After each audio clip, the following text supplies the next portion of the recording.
여러분, 오늘 우리가 읽은 이 본문의 말씀 고린도전서 7장 17절 이하 24절까지 말씀은 우리의 처지와 형편과 어떠하든지 거기에 연연하지 말고 믿음의 삶을 어떻게 살아야 할 것인가 라고 하는 것을 말씀하십니다.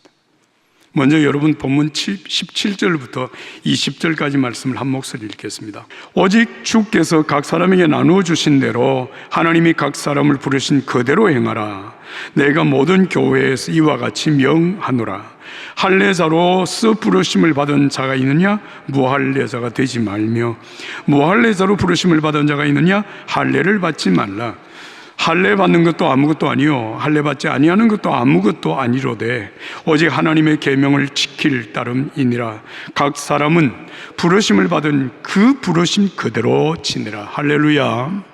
여러분, 이 고린도 교회가 어떻게 세워졌는지는 그동안 여러분들이 몇 차례 말씀을 드렸습니다. 사도 바울이 2차 전도 여행에 나서서 이 고린도 지역에 1년 6개월을 머물면서 그 많은 어려움 속에서 복음을 계속 전하여 마침내 고린도 교회가 세워졌습니다. 근데 사도 바울이 고린도 교회를 세운 이후에 또 다른 지역에 가서 복음을 전하게 되고 2년 반 정도가 지났을 때에 사도 바울은 에베소에서 복음을 전하고 있었는데 에베소에 있는 바울 사도에게 고린도 교회의 형편이 전해졌습니다. 고린도 교회가 참 어려워졌다는 말씀이에요.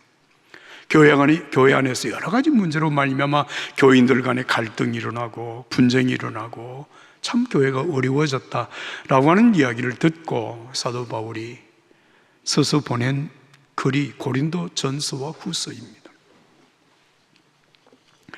여기에서 사도 바울은 대단히 중요한 한 가지 사실을 말씀하시는데, 여러분들이 오늘 주님의 부르심을 받아서 주님의 몸된 고린도 교회의 한 지체가 되었다고 하는 사실을 말씀하십니다.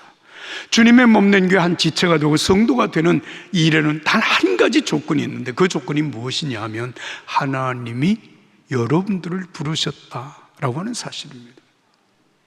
그래서 오늘 우리가 읽은 17절부터 24절 말씀까지 하나님의 부르심이라고, 이 부르심이라고 하는 단어를 자그마치 9번이나 반복해서 쓰고 있음을 우리가 보게 됩니다. 사랑하는 여러분, 하나님이 우리를 부르셔서 구원하셨고 우리가 하나님의 거룩한 자녀가 되었다고 하는 이 사실이 얼마나 소중한 것인가, 이걸 우리가 알아야 되는데, 마태복음 4장 18절 이하의 말씀을 보면 예수님께서 제자들 시몬 베드로와 안드레를 처음 제자로 부르시는 장면이 나옵니다.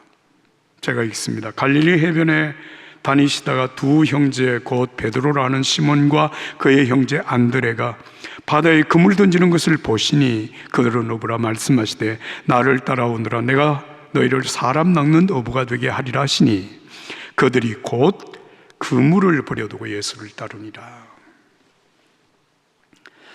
여러분, 이 말씀을 그냥 얼핏 이렇게 읽어가게 되어지면 예수님이 바닷가에 나가서 두 어부를 만나서 제자로 부르셨구나, 이렇게 우리가 이해하게 되죠.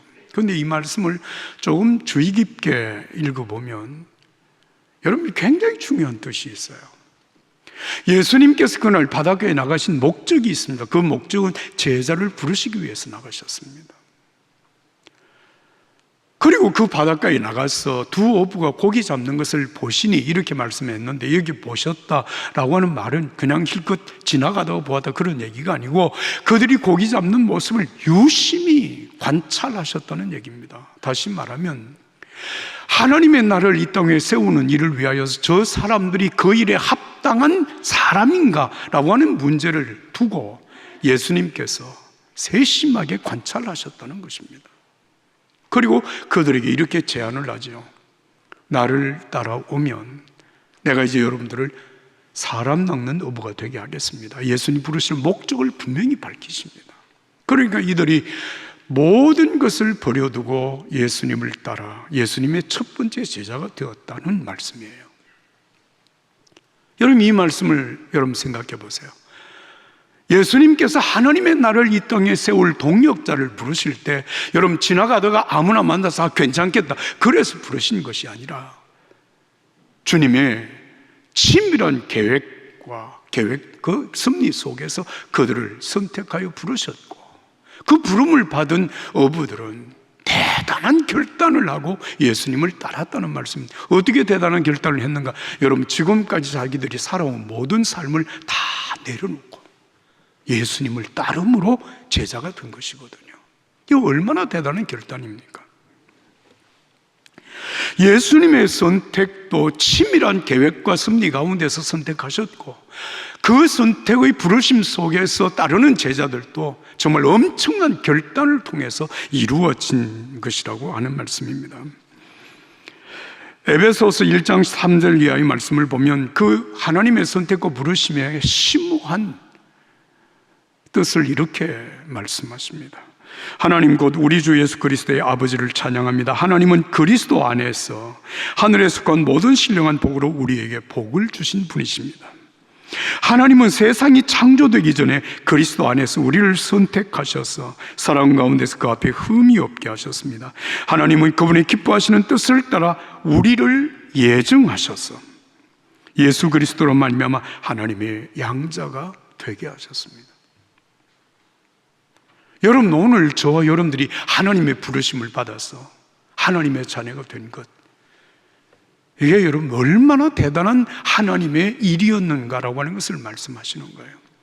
세상이 창조되기도 전에 이미 하나님은 우리의 구원을 계획하셨다. 이 계획하셨다는 말을 예정하셨다라고 하는 말씀으로 기록하고 있고, 이 예정하신 하나님의 사람들을 부르시기 위하여서 하나님이 친히 인간이 되어 세상에 오셔서 직접 우리를 부르셨다고 하는 예수 그리스도의 부름으로 말씀하고 있습니다.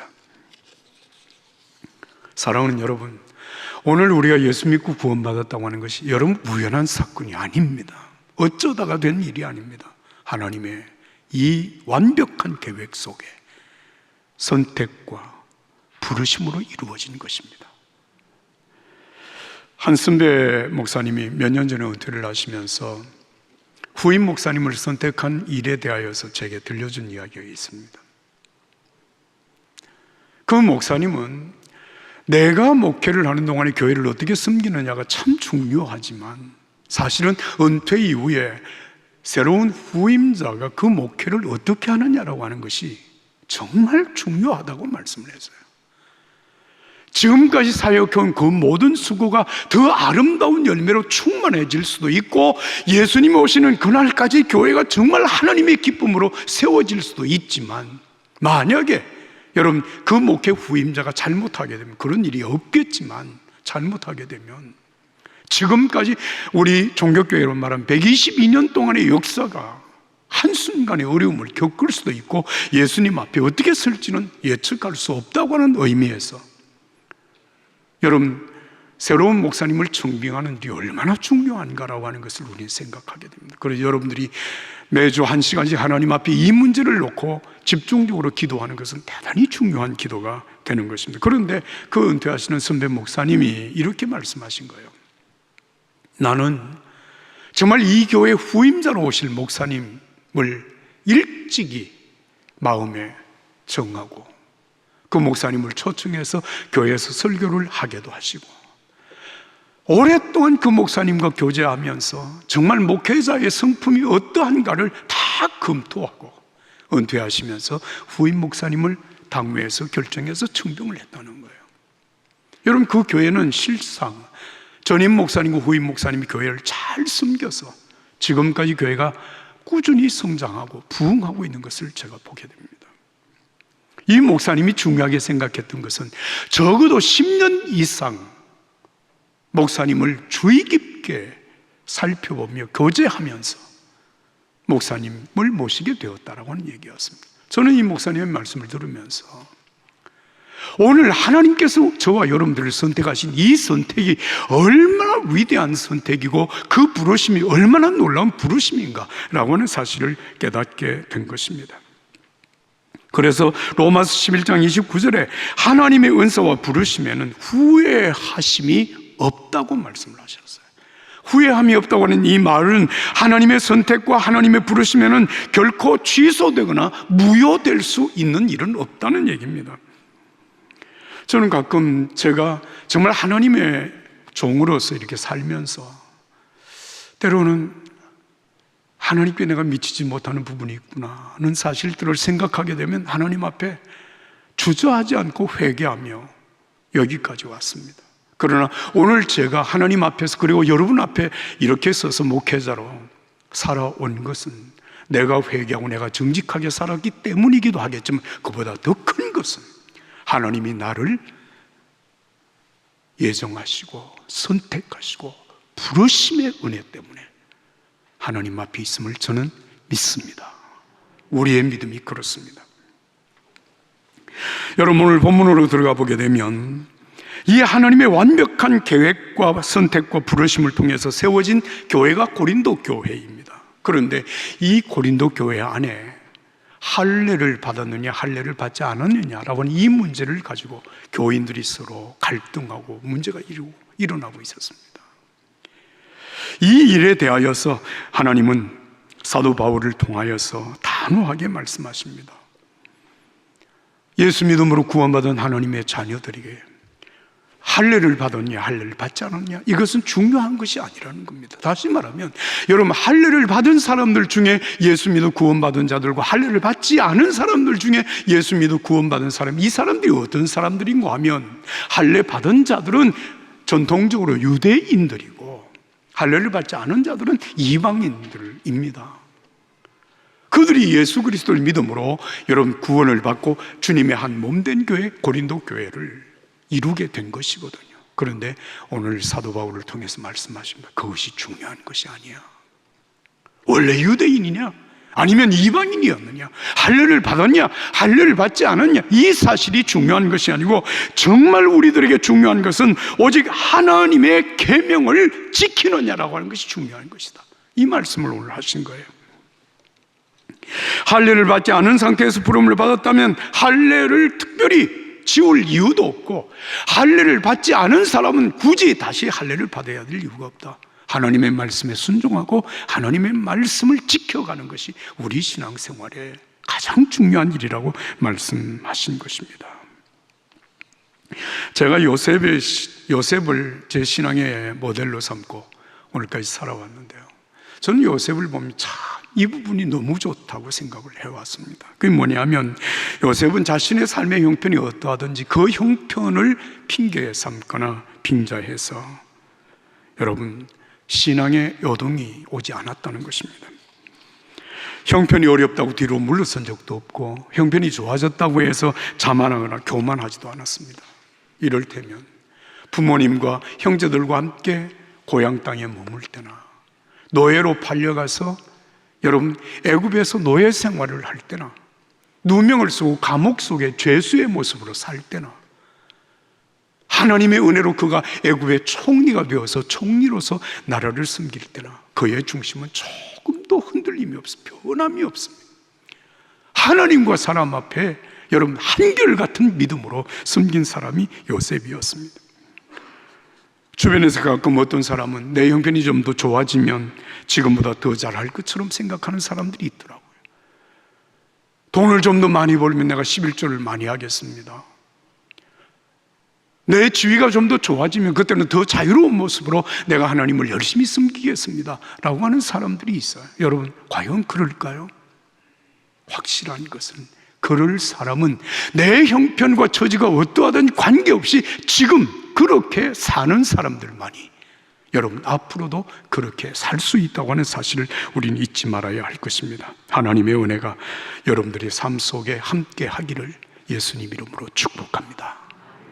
이어지는 말씀을 읽습니다.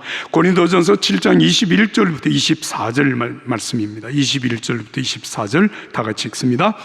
내가 종으로 있을 때 부르심을 받았느냐? 염려하지 말라.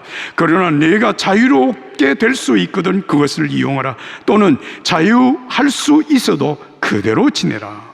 주 안에서 부르심을 받은 자는 종이라도 주께 속한 자유인이요 또 그와 같이 자유인으로 있을 때에 부르심을 받은 자는 그리스도의 종이니라. 너희는 값으로 산 것이니 사람들의 종이 되지 말라. 형제들아, 너희는 각각 부르심을 받은 그대로 하나님과 함께 거하라. 할렐루야. 고린도 교회, 이 고린도 사회는 당시에 인구가 한 70만 정도가 되었다고 합니다. 여러분, 이 고대 사회에 한 도시의 인구가 70만이라면 이건 대단히 큰 도시입니다. 그런데 이 70만 인구 가운데 약 한 절반가량이 노예였다고 합니다. 그러니까 자유인에 속한 사람들이 한 절반 정도가 되고 노예로 사는 사람들이 한 절반 정도가 되었어요. 자, 그 사회에서 여러분, 예수 그리스도의 복음을 듣고 믿음으로 구원받은 하나님의 사람들이 모인 공동체가 고린도 교회입니다. 그러니까 고린도 교회 안에는 노예의 신분을 가진 사람들도 있고 주인의 신분을 가진 사람들이 함께 교회를 섬기게 되는 것이에요. 자, 여러분, 교회가 무엇입니까? 교회는 우리의 과거가 어떠했든지 그게 관계없이 정말 예수 그리스도를 믿음으로 하나님의 자녀가 되지 않았습니까? 하나님의 자녀라면 여러분, 같은 한 하나님을 아버지로 섬기는 하나님의 자녀들이기 때문에 구원받은 모든 사람들은 한 형제, 한 자매가 되는 것입니다. 자, 그런데 고린도 교회는 주인과 종이 함께 섬기는 중에 여러분, 교회 안에 들어오면 같은 형제 자매가 되고 교회 바깥으로 나가게 되면 주인이고 노예의 신분의 격차가 현저하게 드러나는 거예요. 자, 여러분, 이게 쉬울 것 같아요? 더욱이 그 고린도 사회에서 이 문제는 결코 쉬운 문제가 아니었습니다. 그러니까 교회 안에서와 교회 밖에서의 생활 속에 서로의 갈등이 형성이 되고 서로에 대한 불평과 원망이 일어나게 되는 것이었습니다. 자, 이런 문제 때문에 갈등하고 있는 고린도 교회를 향하여서 종이든 자유인이든 그게 중요한 게 아니다. 정말 우리는 하나님과 함께 거하는 사람이 되는 이 믿음이 중요한 것이라고. 우리는 예수 그리스도의 핏값으로 사심받은 주님의 것이라는 것입니다. 종은 이미 예수님의 십자가의 보혈로 죄에서 자유함을 얻은 자유인이 되었다고 하는 사실을 기억하고 자유인으로서의 노예의 삶을 살라고 하는 것이고, 주인이 된 사람은 예수 그리스도의 핏값으로 사심바 되었기 때문에 예수님께 예속되어진 예수님의 종이 된 마음으로 살라고 오늘 성경이 그렇게 가르치고 있습니다. 사랑하는 여러분, 우리가 노예냐 아니면 주인이냐, 내 신분의 위치가 어디냐라고 하는 것을 관계없이 우리는 예수님의 십자가의 보혈로 핏값으로 구원받은 예수님의 사람들입니다. 예수님의 마음으로 여러분, 모든 사람을 섬기며 살아가게 될 때 하나님의 뜻이 이루어지고 하나님의 나라가 이루어지는 줄로 믿습니다. 형제들아, 너희는 각각 부르심을 받은 그대로 한번 따라서 합시다. 하나님과 함께 거하라. 한 번 더, 하나님과 함께 거하라. 그렇습니다. 여러분의 신분이 무엇이든 하나님과 함께 거하는 하나님의 사람들이 되기를 예수님 이름으로 축복합니다. 여러분, 우리나라 전국에서 기독교 신자가 가장 많은 지역이 어딘지 혹시 알고 계시나요? 물론 저도 제가 조사를 해봐서 아는 것이 아니기 때문에 혹 잘못을 얘기할 수도 있습니다만 전라북도 김제라고 하는 곳이 기독교 신자가 가장 많은 지역이라고 알려져 있습니다. 그런데 이 김제에 전설적인 한 교회가 있어요. 조덕삼이라고 하는 사람과 이자익이라고 하는 사람이 함께 교회를 섬긴 교회, 금산교회입니다. 이 조덕삼 장로님은 오랫도록 그 지역에서 살아온 아주 부잣집의 사람입니다. 돈이 많은 부잣집이었습니다. 그런데 이자익이라고 하는 사람은 경상남도 남해군의 한 섬에서 태어나서 17살이 되었을 때까지 아버지와 어머니가 다 세상을 떠나셨어요. 그러니까 무토로 그때 나와서 일자리를 구하다가 조덕삼이라고 하는 이 사람의 집, 부잣집이니까 그 집에 마부로 취직을 하게 되었습니다. 마부는 요즘 말하면 머슴입니다. 머슴. 그런데 이 지역에 1894년도 2월경에 데이트라고 하는 선교사가 복음을 전하러 왔어요. 복음을 전하러 이렇게 순회를 하다가 이 조덕삼이라고 하는 이 사람이 부잣집이기 때문에 이 집에서 가끔 머물곤 밤을 지내곤 했었습니다. 그러다가 선교사님을 만나게 되고 또 선교사님을 돕는 우리나라 조사들을 이렇게 만난 가운데 조덕삼이라고 하는 사람이 복음을 듣고 그 부부와 그리고 이자익이라고 하는 사람이 같이 복음을 듣고 같이 예배를 시작한 것이 바로 금산교회의 시작이 되었습니다. 이들이 세례를 받고 그리고 얼마 후에 집사가 되고 그리고 또 얼마 후에 영수가 되었습니다. 그리고 조덕삼 영수 또 이자익 영수. 영수라고 하는 말을 요즘 교회에서 잘 쓰지는 않지만 아마 우리 교회로 말할 것 같으면 권사님 이렇게 아마 좀 될 것 같습니다. 그런데 1907년 요 이제 무렵이 지나면서 이 금산교회 장로님을 피택하게 되었습니다. 그런데 장로님 물망에 올라간 사람이 누군가 하면 이 조덕삼이라고 하는 사람과 이자익이라고 하는 사람이 장로 물망에 올랐는데 교인들이 투표를 해서 누구를 장로님으로 선택을 하는가 하면 이자익 영수를 장로님으로 피택을 합니다. 자, 여러분 보십시오. 조덕삼이라고 하는 사람은 주인이고 이자익이라고 하는 이 영수보다 나이가 15살이나 많은 분이고 이분은 주인이고 이분은 마부. 그런데 마부를 장로님으로 피택을 하고 나니까 참 교인들도 깜짝 놀란 겁니다. 그때 조덕삼 영수가 이렇게 말을 했습니다. 이 결정은 하나님이 내리신 것입니다.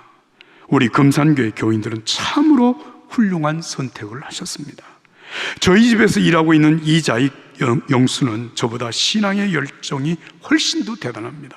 나는 교회의 결정에 순종하고 이자익 장로님을 잘 받들어 교회를 섬기게 했습니다. 그런 이후에 약 한 6개월, 반년 정도가 지난 후에 조덕삼 영수가 장로로 다시 피택이 됩니다. 여러분, 이 조덕삼 장로님의 얘기는 여기서 끝나지 않습니다. 이자익 장로님을 평양신학교에 보내서 신학을 공부하게 하고 목사님이 되게 했습니다. 그리고 1915년경에 금산교회 2대 담임 목사님으로 이자익 목사님을 청빙하는 일에 조덕삼 장로님이 앞장을 서셨어요. 참으로 놀라운 것은 이자익 목사님은 장로교 역사상에 총회장을 3번이나 역임한 최초의 인물이 되었습니다. 지금 이 두 분의 자녀손들이요 벌써 6대, 7대를 이어가면서 여러분 교회 장로님들이 되어서 교회를 섬기고 있다는 얘기입니다. 사회에 선한 영향력을 미치는 가정이 되었다는 얘기입니다. 사랑하는 여러분, 신분이 무엇이든지 그것은 하나님 앞에서는 중요하지 않습니다. 우리의 신분이 우리의 신앙보다 우선될 수는 없습니다. 예수 그리스도를 믿는 믿음의 사람들은 다 십자가의 은혜로 구속함을 받은 예수님의 사람들입니다. 우리가 정말 하나님의 자녀로서 예수님의 마음을 가지고 여러분 교회를 섬기고 사람들을 섬기게 되어지면 하나님의 뜻이 이루어지고 그 교회, 하나님의 뜻이, 하나님의 나라가 이루어지게 되는 줄로 믿습니다. 저와 여러분들은 하나님의 자녀입니다. 할례를 받았느냐 받지 않았느냐, 교회에서 직분이 집사냐 권사냐 장로냐 목사냐 이 문제와 관계없이 하나님의 말씀에 순종하고 오직 하나님의 뜻대로 살아가는 사람을 하나님이 기뻐하십니다. 내 사회적인 직분이 무엇인가와 관계없이 정말 하나님과 함께 섬기는 자가 되어질 때 여러분, 우리를 통하여 하나님의 뜻이 이루어지고 하나님께서 영광을 받으실 줄로 믿습니다. 이 은혜가 오늘 부르심을 받은 여러분들이 삶 속에 충만하게 되기를 예수님 이름으로 축복합니다.